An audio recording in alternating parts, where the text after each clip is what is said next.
Ben d'abord, bonsoir à tous et merci d'être venus. Donc, il vous a présenté un peu le programme de la soirée. En fait, on a pris donc la décision de fêter tous nos numéros qui sortent. Avant, on faisait une fête par an. Et puis on s'est dit, c'est quand même assez sympa ces fêtes, si on en faisait une chaque fois qu'on sort quelque chose. Alors là, vous avez du pot parce qu'on sort en même temps le nouveau numéro et le supplément, le hors-série, puisqu'on a décidé aussi de sortir donc 2 hors-série par an. Pour ceux qui étaient là à la fête de janvier, qui était aussi notre fête des 20 ans, on a sorti les couvertures de la revue Jean-Pierre par Germaine Boré. Et là, on sort cette fois-ci Livre en scène. Alors, Livre en scène, pour vous expliquer, Céline, qui est ici, notre trésorière bien-aimée, a eu une idée un peu comme ça qui est passée par la tête au moment où un certain nombre d'autorités avaient décidé de virer tous les bouquinistes des quais pour une manifestation purement politique qui ne sert à pas grand-chose, sinon à faire fonctionner les fabricants de testostérone. Et ils se sont bien battus, très bien battus. Ils ont mené très intelligemment leur lutte. Mais Céline avait dit, mais pourquoi on ne demanderait pas aux dessinateurs de les soutenir? Alors les dessinateurs l'ont fait. On a reçu 81 dessins. Le premier étant arrivé des États-Unis, pour vous donner un peu une idée. On en a eu d'Argentine, on en a eu des États-Unis, on en a eu d'Espagne, bon, enfin plusieurs pays. Et un éditeur devait l'éditer. Et puis quand au printemps les bouquinistes ont gagné, le crowdfunding qu'il avait prévu, il y avait peu de chances qu'il fonctionne. Alors du coup, il a renoncé. Alors on a repris la balle au bond et on a édité ce petit bouquin qui est très très sympathique, vous verrez ça. Donc Livre en scène, ça s'appelle Voyage au pays des bouquinistes, avec la couverture du dessinateur américain et qui s'appelle Danny Elfman. Et donc en même temps sort le tout nouveau numéro de Papier Niclette que personne n'a vu, puisqu'il est sorti il y a 2 heures de ça, 3 heures de ça, de chez l'imprimeur. Vous aviez la couverture tout à l'heure, là, voilà. C'est une couverture, alors celui qui devine l'illustrateur, il est balèze. Alors, qui devine? Parce qu'on va vous faire gagner. Il y a son nom, hein. Il y a son nom en gros. Non, c'est un illustrateur tchèque, très très connu en Tchéquie, qui a été un peu mis au banc à la période communiste parce qu'il était assez conservateur dans son traitement artistique. Et il est revenu très à la mode maintenant. Et surtout, pourquoi notre correspondant en Tchéquie a fait cet article sur lui, c'est que dans un précédent numéro, on a fait un article sur un très très grand illustrateur qu'on adore, qui s'appelle Félix Jobé-Duval. Et on a reproduit des couvertures, des dessins de lui, de livres qu'il avait signés de son nom.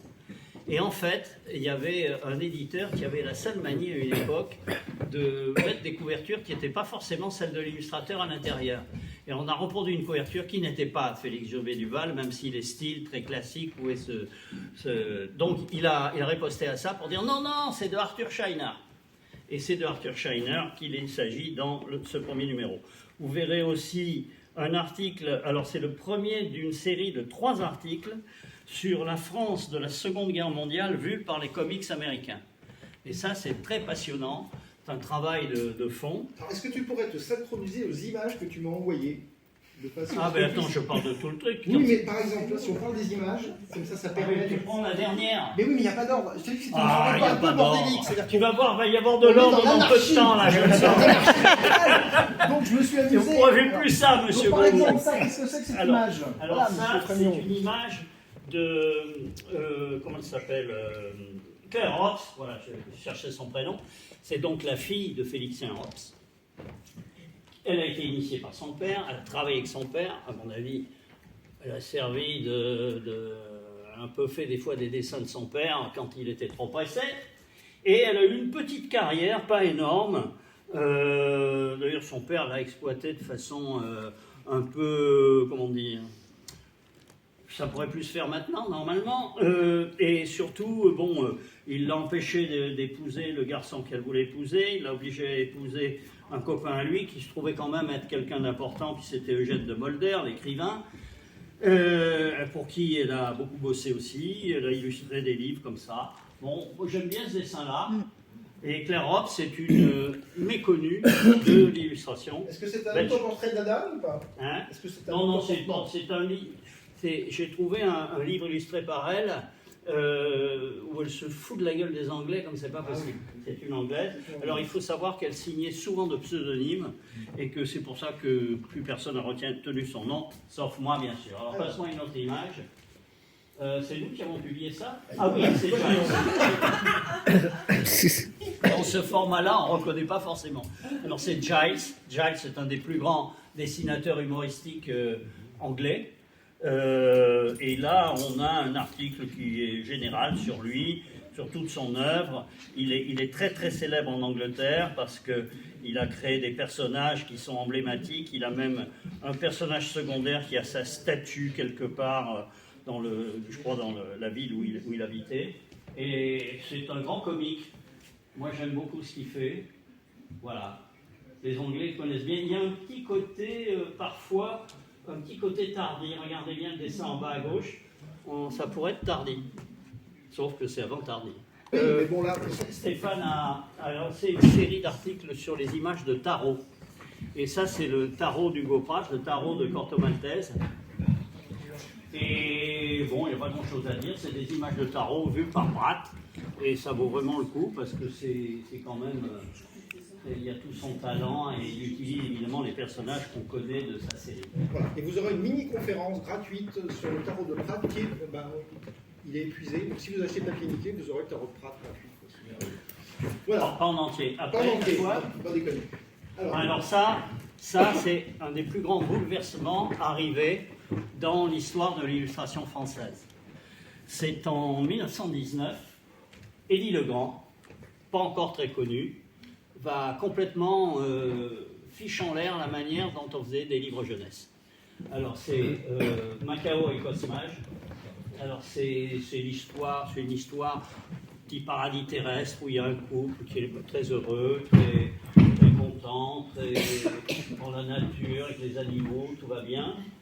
Et puis la civilisation va arriver par un bateau qui débarque un jour avec des militaires qui mettent un drapeau. Et puis après, comme c'est un petit paradis, les touristes riches déboulent et toute leur vie est saccagée. Ça finit mal d'ailleurs, c'est ce qui est très intéressant. Alors, pourquoi c'est une révolution? D'abord, il fait un livre carré et le texte est complètement intégré à l'image. Des fois, elle est au milieu de l'image, en travers. Et avec cette typographie bien particulière, ne me demandez pas qu'est-ce que c'est comme typo, parce que je suis nul là-dedans, mais enfin, bon, personne n'a fait ça jusque-là, et d'un seul coup, il ringardise un peu l'illustration traditionnelle, avec une pleine page dans un truc, et puis un petit cul de lampe, et tout ça, et je pense que ça valait le coup de parler de ce livre. Alors, on le trouve, il a été réédité il n'y a pas très longtemps par un petit éditeur jeunesse. Quitte à d'autres. Et bien maintenant, tu peux présenter ce qu'il n'y a pas en image. On va passer au bookiniste, mais si tu veux présenter le numéro, tu peux encore. Bon, le numéro, autrement, qu'est-ce qu'il y a? Oui, alors, il y a on aime beaucoup s'attaquer à ce dont personne ne veut parler. On a beaucoup parlé des dessinateurs. On a fait un mangaka nazi. On a fait la revue la plus antisémite de l'histoire. J'ai fait 3 articles sur Alf Soupeau, le plus grand dessinateur de l'époque de la collaboration. Et puis, on fait beaucoup de livres sur le monde colonial, les représentations à l'époque coloniale. D'ailleurs, on fait aussi bien des représentations vraiment ouvertement racistes que celles qui, au contraire, justement, échappaient au racisme tout en étant imprégnées, évidemment, de l'imagerie coloniale. Et là, c'est le cas. Là, c'est le cas avec un truc que je ne connaissais pas du tout, d'Albert Morland, qui s'appelle « Au pays des bamboulas ». Alors, le mot bamboula, à l'époque, n'a absolument aucun sens péjoratif. C'est juste un mot africain qui a été détourné après par les racistes. Et ça, c'est une tribu qui s'appelle les bamboulas, voilà.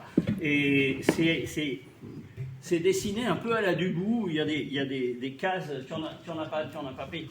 Il y a des cases très remplies. Et cet album méritait d'être connu de tout le monde. Il est introuvable, bien entendu, puisque l'auteur est tombé dessus tout à fait par hasard au puce. Qu'est-ce qu'il y a d'autre?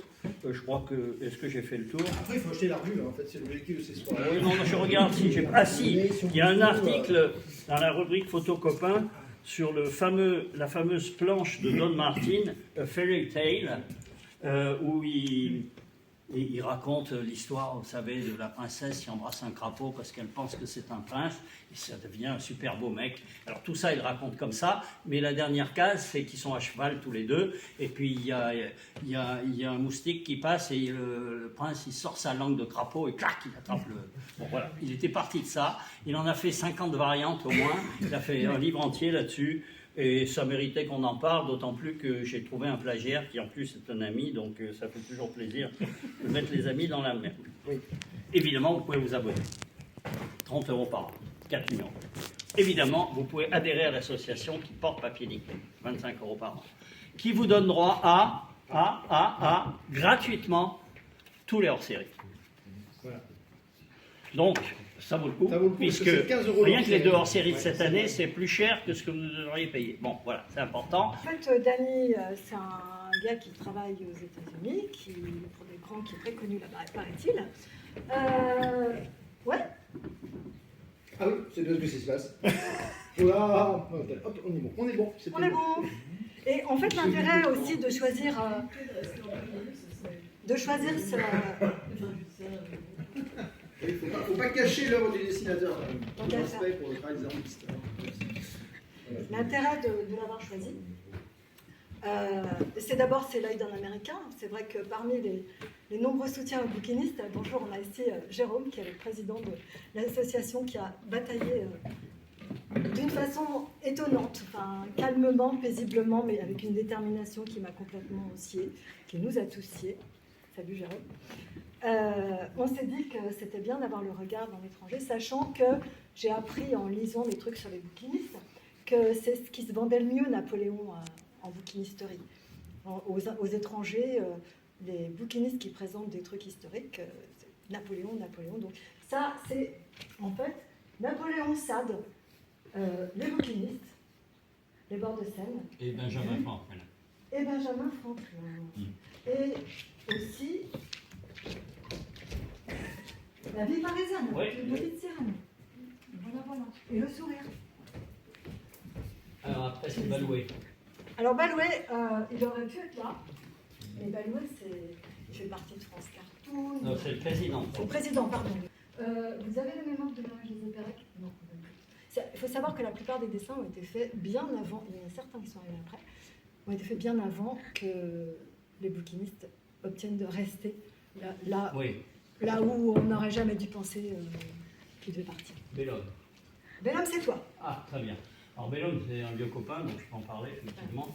C'est un garçon qui travaille beaucoup au journal de Mickey maintenant. Il fait des trucs pour les enfants. Je l'ai beaucoup publié quand je faisais ma gazette dans Fluide Glacial, parce qu'il m'avait envoyé des enveloppes pleines de petits dessins, de crevards, de trucs de ses carnets. C'était toujours un peu coquin, même des fois carrément cochon. Et il fait partie de l'équipe de Papier Nickelé depuis le début, même s'il ne fait rien du tout dedans. Enfin, c'est un fidèle.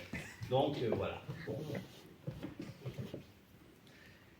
Briden. Toujours. Briden, il est là. Bah oui. Il est là. Monsieur Briden, mesdames, messieurs. Voilà. Briden, c'est Briden, quoi. Je suis membre des humoristes associés, grand spécialiste des dessins sur la zizik, entre autres.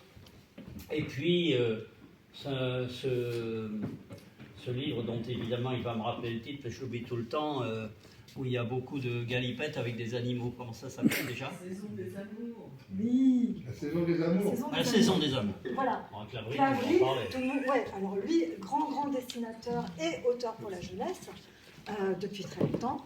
Donc ses aquarelles font merveille toujours dans ses livres. Donc c'est tout grand.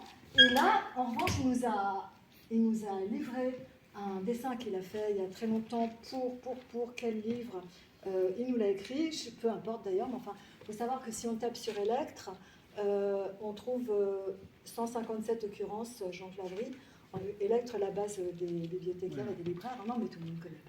Dans Little Lou à Paris. Little Lou à Paris, voilà. Que j'ai d'ailleurs. Très, très, très sympa. C'est son style, on le reconnaît, il n'a jamais dérogé. Bon, il fait aussi des aquarelles, il est peintre, il vend, il expose. Voilà. Et il nous a confié ce dessin qui n'est pas... Alors là, pour le coup, c'est l'un des deux qui ne sont pas inédits dans le bouquin. C'est pour toi. Je sais pas ce que Tu c'est. sais pas qui c'est Clément. Ah bah je pensais que tu le connaissais. Non. Ah bah alors, moi j'ai craqué pour ce Christophe dessin. Clément. Christophe Clément, j'ai vraiment Non, je craqué. ne le connais pas du tout, mais c'est bien, ça me plaît bien. Ben voilà, alors on est content. Tant mieux. Voilà, c'est quelqu'un qui parle pas de sa carrière, donc On a aussi des amateurs. il travaille depuis 17 ans dans des agences de communication comme illustrateur et graphiste, donc c'est pas quelqu'un qui est plutôt au service de la pub, d'habitude. Dolé, Ouais, bah là je te laisse aussi. dessinateur de presse. C'est tout? Non, bah, il doit être pas cartooning à France Cartoon, il me semble. Voilà, c'est quelqu'un qui a travaillé dans beaucoup de canards, hein. On l'a vu dans l'IB, on l'a vu dans le Canard enchaîné, dans tout ça, dans des journaux un peu engagés. Et puis il fait des recueils avec ses dessins de presse, comme la plupart des dessinateurs de presse. Et ça ne fait pas la une des journaux en général quand ils en sortent un. Contrairement à la bande dessinée, c'est comme ça. Ariel Durand, Ah ouais. c'est toi. Oui, alors elle est arrivée, on l'a rencontrée, une jeune femme. Voilà, elle fait des croquis sur le vif. Et elle voyage. Des dessins, elle les aquarellise. C'est une grande voyageuse qui aime saisir les ambiances. Et voilà, elle a vraiment fait pour nous celui-là. Je pensais que ça faisait partie d'un carnet déjà édité, mais non, elle l'a fait pour nous, enfin pour vous en fait finalement. Ça c'est du de foi. Ouais. Il est là? Oui aussi, grand. Je te laisse pas. Ah bah non, pourquoi moi? Ah bah si, tu le connais mieux que moi. J'ai eu une photo. Non, moi je connais personne. Hein, c'est bien Non. connu. Non, bah, c'est un illustrateur connu, un peu comme Clavry. On a quand même des gens très connus là-dedans. Et puis on a des inconnus complets, c'est ça qui est intéressant. Alors qu'est-ce qu'il nous dit? Il dit, bon, il a fait beaucoup d'illustrations de livres liés à des musiciens, notamment la collection BD Jazz, que je crois beaucoup d'entre vous connaissent. Et lui-même fait de la musique, si je me souviens bien. Et pianiste. Voilà. Et pianiste. Oui. Ah, alors ça c'est pour moi. Parce que lui, c'est Fly the Bernic, il voudrait vraiment être parmi nous, mais il habite loin. Il n'est pas professionnel du tout. Mais il adorerait, son rêve c'est de dessiner, d'illustrer pour la jeunesse. Et il a un univers, il expose un petit peu dans son coin, il publie sur les réseaux sociaux, il essaye de se faire connaître. C'est un autodidacte complet. Mais il a vraiment une patte, c'est des personnages comme ça qui débordent tout en rondeur, il y a beaucoup de seins, mais il veut illustrer pour la jeunesse. Alors je lui ai dit, mais même quand il fait des trucs, parfois il me dit, bah ça c'est pour la jeunesse. Je dis, ouais, peut-être, mais bon voilà, il est d'une générosité, d'une bonté qui je trouve se voit dans ses dessins. Un petit peu hirsute. Et au bout du compte, maîtrisé, avec des trucs qui reviennent. Je pense qu'il a beaucoup d'influence, j'aime beaucoup le rat. Jean Juste peut-être dire les noms. Vous êtes Oui, arrivé au Olivier bout des 10 minutes. Olivier Legan, ou Legan, je ne sais pas. Le gant. Legan. Oui, c'est Legan. Bon, ben voilà. Alors ça va faire un petit peu polémique. Tout le monde s'est positionné par rapport à ce dessin. Il y en a plein qui adorent. Et puis alors ceux qui n'aiment pas, ils n'aiment pas. Moi je fais partie de ceux qui aiment bien. Et comment arriver à pérenniser ces boîtes? Et voilà, On en fait des boîtes Voilà, on fait des boîtes 8 ans. Des boîtes 8 ans. Bon, Hidalgo, tout ça. Parce que oui, Oui, il y a quand même une raison, c'est que tout le quai du Louvre s'est posé la question de savoir, parce que la mairie nous a toujours dit, on enlève vos boîtes, mais on vous les remettra. oui. Point. Oui. Enfin, on vous les remettra où elles étaient. Oui, C'est jamais dit, jamais dit Oui, ça. non, jamais dit oui. Et la question qui est vraiment posée, c'est de savoir si les enlevait, s'ils les remettraient, par exemple, au quai du Louvre, devant la Samaritaine, qui est le palace de M. Largo. Et c'est pour ça, je pense, que c'est une des raisons qui a dû inspirer les références du Guiton pour le clin d'œil, en fait, en particulier sur le quai de Louvre et peut-être le début du quai de la Tournelle, du quai de la Tournelle, du quai de la Mégisserie, qui avaient très peur, qui tremblaient, ils étaient terrorisés parce qu'ils disaient si on touche à nos boîtes, on ne reviendra pas. Et voilà. Donc, Il en a après, peut-être eu vent, ouais, effectivement. alors, et je pense que c'est une des raisons du ciblage. Ça ciblait aussi ce petit détail, c'est pour ça que Je lui demanderai. Très bien. René Oggia, qui est un illustrateur, je tiens à remercier René Oggia parce qu'effectivement, il nous a fait aussi la musique du podcast Papier-Nickel que vous pourrez entendre en pub. Il a Et également. c'est un grand C'est un très très grand. Enfin, c'est un peintre, un aquarelliste. Il a fait des livres sur Chartres, sur Paris. C'est extraordinaire, vraiment. Et ça, le c'est portrait d'Anne Hidalgo dans le fleuve est magnifique. Voilà, on connaît bien Anne Hidalgo. Mais ça, depuis, elle a dit qu'elle ne nagerait pas dans la Seine. Elle a vu le truc, elle s'est dit si je nage de la Seine, je vais me muter. Parce qu'il paraît que la Surtout Seine si on fait voit la muter. scène dans l'état Dans l'état où elle est, il peut y avoir des mutations, on ne sait jamais. Donc là, Anne Hidalgo, merci. Mais alors, même si ce n'est pas sa spécialité, Et voilà. C'est dommage de la c'est perdre. la caricature, Et puis il nous... puisqu'il nous a tous croqués à la fin. Voilà, on termine, voilà. Donc il est effectivement. Alors ça, voilà, Agim Soulage. C'est la Et pour nous. alors notre Coco, qui est la trésorière, enfin qui est la secrétaire de Ah non, Papier-Nickel, trésorière, c'est moi. Trésorière, Trésorière, c'est super. Mademoiselle Oggia. La fin du bouquin, ça bord de Seine, c'est la dernière image, ça. Un CBS, dessinateur de presse aussi, Voilà. il vient de l'Est. Donc les bouquinistes seront là, hein. Jérôme Calais est là, il est aussi dans le premier podcast Papier Nickel où il nous parle de son métier, vous pouvez le retrouver sur les réseaux. Très belle présentation.